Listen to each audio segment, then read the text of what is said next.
시장은 무난하게 마감을 쳐줬는데요.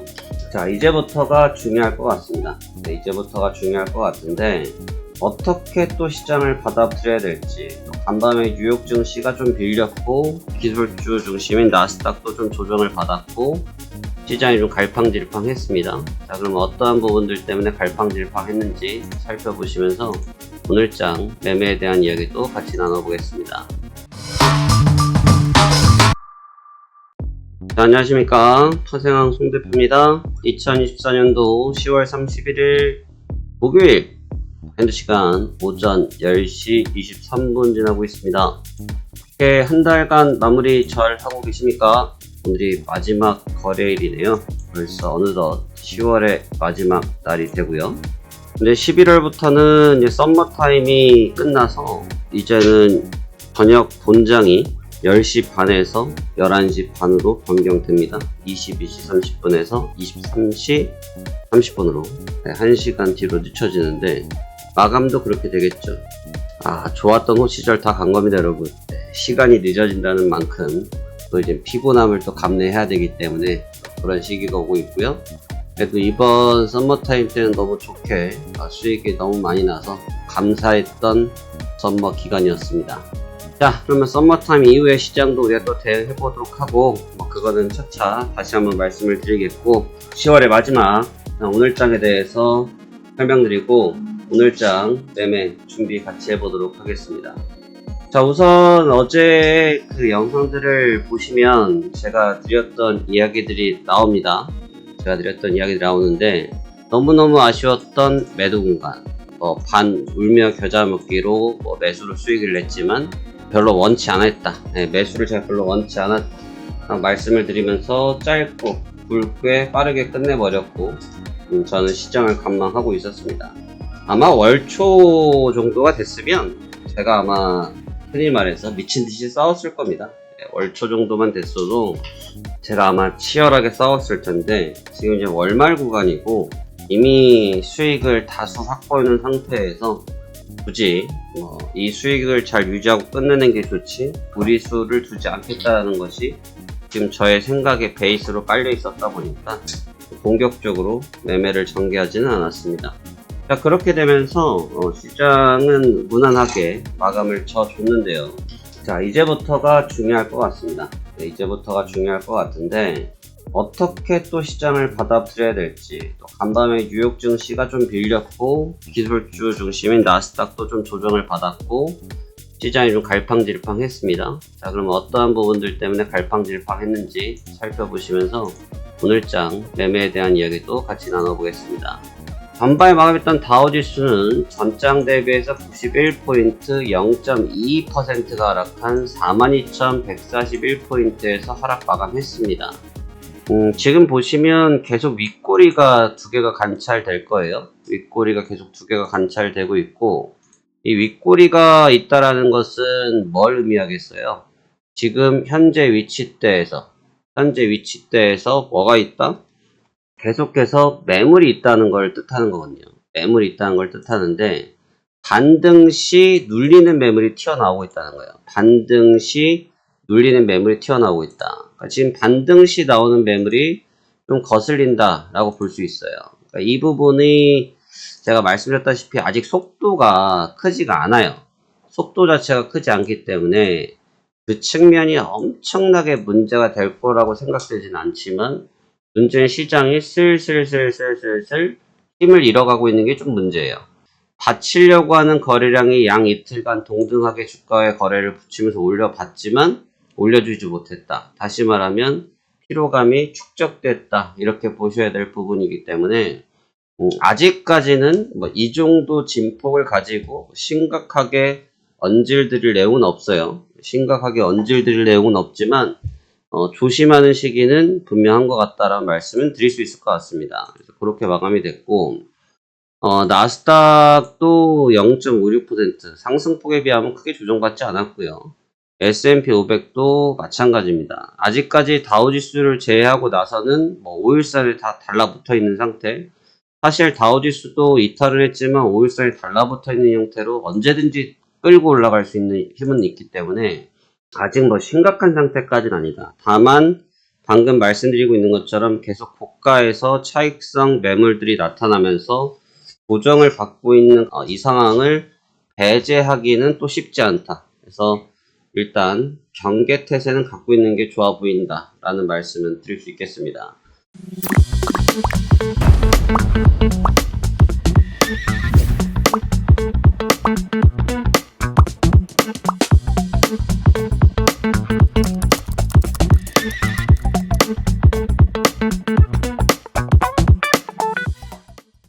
대선을 기다리고 있는 상태와 금리를 기다리고 있기 때문에 시장이 날짜가 다가오면 다가올수록 조금씩 발걸음이 무거워지는 분위기입니다. 지금 어느 한쪽에 치우친 상태가 아니다 보니까 공격적으로 누가 하나 치고 나가는 상태는 아니고, 그러다 보니 정책적인 부분의 혼돈 때문에 시장의 자금들도 일단 배팅을 크게 하지 못하고 잠자고 있는 상태이기 때문에 어쩔 수 없는 차익성 매물이 나타날 수밖에 없다가 현재 시장의 팩트라고 볼 수 있겠죠.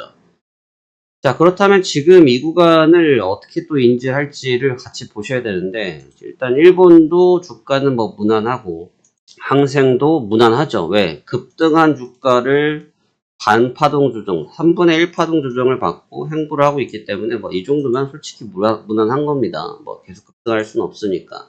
상해도 그렇고, 독일이 조금 빠지긴 빠졌는데, 독일이 고가에서 조금 빠지긴 빠져서 약간 하향 이탈한 느낌이 있지만 뭐 이 정도는 아직까지는 무난하다고 볼 수는 있어요. 사실 제일 큰 문제는 우리나라예요. 참 우리나라 주가는, 제가 우리나라 주가에 대해서 물어보는 분들이 계시면 지나가다가도 누가 물어보면 정말 국내 증시는 할 말이 없어가지고 굉장히 답답합니다. 국내 증시는 지금 굉장히 답답한 상태고 뚜렷하게 길이 없어요. 국내 증시 같은 경우는 뚜렷한 길이 없는 상태고, 흔히 말해서 메가리가 없어요. 힘의 메가리가 없습니다. 그러니까 지금 2600선에서 붙인 싸움이 이번 달 내내 2600 싸움한 거예요, 여러분. 이게 한 달을 이렇게 박스를 치는 게 말이 될까요? 네, 주식이 말이 안 되는 게 주식인데 그 말이 안 되는 짓을 하고 있습니다. 누가? 국내 증시가. 그러니까 8월부터 계속 2600에서만 붙여가지고 계속 싸움을 걸고 있는데 이놈의 2600선이 굉장히 힘든 것 같습니다. 근데 지금 제가 좀 드리고 싶은 것은 국내 증시를 하시는 분들도 많이 계시고 뭐 저희도 많이 하고 계신 분들 계신데 국내 증시는 포기하지 마세요.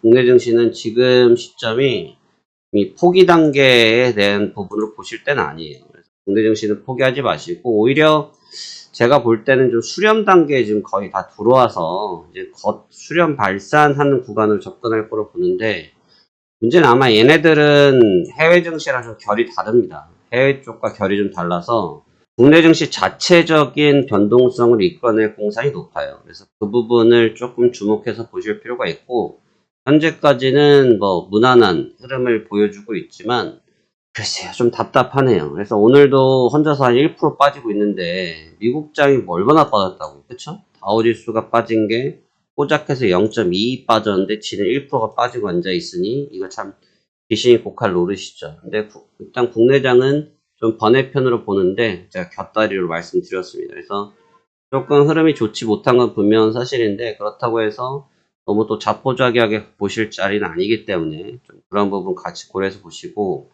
전체적으로 글로벌 증시들이 뭐냐면 이제 호흡 조절 단계예요. 호흡 조절 단계에 들어와서 박스권의 측면이 좀 접근한 게 있습니다. 간밤에 이제 뉴욕 증시는 개장을 하면서 급등락을 가져갔지만 결과적으로는 반등에는 좀 성공을 했고, 반등에 성공을 하면서 돌아서는 듯 했지만 바로 다시 강하게 두들겨 맞으면서 주가가 끌고 내려와 버렸습니다. 그래서 위치상 좋지 못한 것은 분명한데, 제가 오늘 뷰에서 써드리는 얘기가 있어요. 혹시 아침 모닝브리핑 못 받으신 분들은 저희 텔레그램 방에 접속해서 보시면 됩니다. 제가 뭐 그곳에 특별하게 내용을 써드리지는 않지만 시황이나 영상 올라오는 것들 알려드리고 있으니까 참고하시면 좋은데, 그곳에서 써드렸던 내용이 뭐냐면 큰 박스로 봐라. 그러니까 이게 제가 어제장 같은 경우는 말씀을 드리기에 이게 오버슈팅이다. 그러니까 이 구간과 같은 개념인데 이건 오버슈팅이라 내가 인정해주기 쉽지가 않아서 라는 말씀을 드렸고, 현재 위치는 사실 어제의 의견과 정반대로 손바닥을 딱 뒤집어 버리면 언더슈팅이거든요. 그쵸? 왜냐면 어저께 이 구간을 오버슈팅이라고 내가 얘기했으니까 이건 언더슈팅일 거 아니에요? 근데 언더슈팅이 아니에요, 여러분. 이거는 제자리 파동이에요. 제자리 파동. 되돌아왔다고요. 그러니까 얘가 오버슈팅이었지 얘는 정상적인 들어온 상태이기 때문에 제가 써드린 내용이 넓은 박스를 보셔라 라는 얘기를 드렸어요. 그러니까 지금은 박스라고 보시면 게 맞을 것 같아요. 그래서 현재는 박스권 관점에 좀 있는 위치고 박스권 상태에서 등락을 계속 주면서 아마 힘겨루기를 가져가지 않을까 저는 예상을 하고 있습니다. 오늘도 아마 제가 매매가 좀 빨리 갈 것 같아요. 요즘 한 이틀, 3일 매매가 굉장히 빨리 끝나는데 예, 제가 매매가 조금 빨리 끝나면 영상을 웬만하면 올려드리는데 최근에 영상 못 올려줬던 것은 매매가 뭐 새벽에 끝냈던 날도 좀 많았었거든요. 근데 최근에 뭐 매매가 엄청 일찍 끝나고 있는데 오늘도 사실 매매가 좀 일찍 할 자리가 들어왔어요. 그래서 오늘은 제가 방금 말씀드린 것처럼 현재 구간을 박스권으로 보기 때문에 아직까지는 뭐 현재의 추세를 따라가기보다는 또 박스권의 관점으로 뭐 짧게 대응하고 아마 10월 거래를 마감하지 않을까 생각됩니다.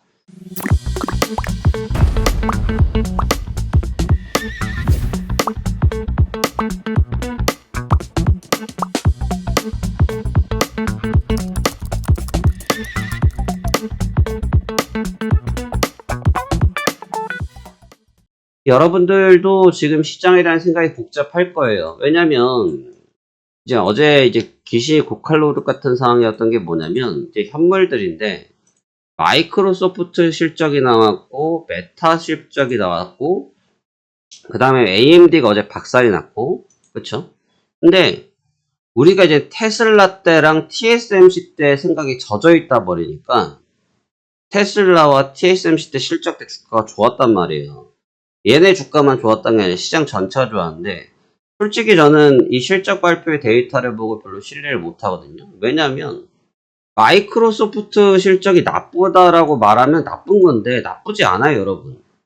그러니까 지금 제가 이 얘기를 왜 드리냐면 지금 뭐 이게 실적 때문에 주가를 내렸다 막 이런 얘기를 지금 하거든요. 근데 이 친구들이 실질적으로 매출치에서 예상치만큼 다 상회를 했어요. 근데 주가가 끌어내렸단 말이죠. 근데 거기에 이제 근본적인 이유가 뭐냐면 그냥 이유를 찾았어요. 마이크로소프트는 클라우드 부분 사업이 잘 안 되니까. 그 다음에 메타는 유저 때문에. 그 다음에 지출이 많다. 이게 사실은 빌미를 삼는 건데 너무나 억지성이지 않냐. 그러니까 반대로 TSMC나 테슬라 주가 올릴 때는 그냥 뭐 실적 예상 상회하고 주가를 싸버렸는데 얘들은 예상치인데 그 산업 영역이 좀 나쁘다고 해서 주가를 끌어내렸다. 그러니까 사실 실적 발표란 데이터를 별로 신뢰하지 못하는 게 그건 재료의 소진으로 보는 거지 그게 주가에 움직이는 원동력이 못 되거든요. 그래서 제가 오늘 이번 주는 사실 그 부분의 변수가 좀 있어서 빨리 도망가려고 하는 거예요. 더 막 굳이 싸워서 치고받아서 얻을 수 있는 수익이 더 많기도 하겠지만 그 치고받는 싸움을 하다가 괜시리 불똥 튀는 것도 있고 방금 말씀드린 것처럼 아니 우리가 지금 최근에 경영상 실적이 좋은 주가 오른단 말이야. 근데 실적이 좋아도 주가가 빠져버리는 상태가 되고 그 중에서 산업 영역이 수십 개인데 수십 개 중에 몇 가지 발췌해가지고 그게 나쁘다 뭐 비용 많이 썼다 야 이거 안 되겠다 이런 논리법의 접근이기 때문에 사실 주가가 이게 뭐 반노름이라는 거죠. 그렇기 때문에 그 측면을 고려하면 꼭 그 재료들을 이용하는 매매들이 그렇게 저는 효과적이라고 생각하지는 않습니다. 오히려 그 리스크에 노출될 수 있었겠죠. 어제 같은 경우는 선물하신 분들이 많이 나간 게 이런 거에 나간 거예요. 괜찮게 보였는데 와장창창창창 해버리니까 이게 머리 아파지는 거죠.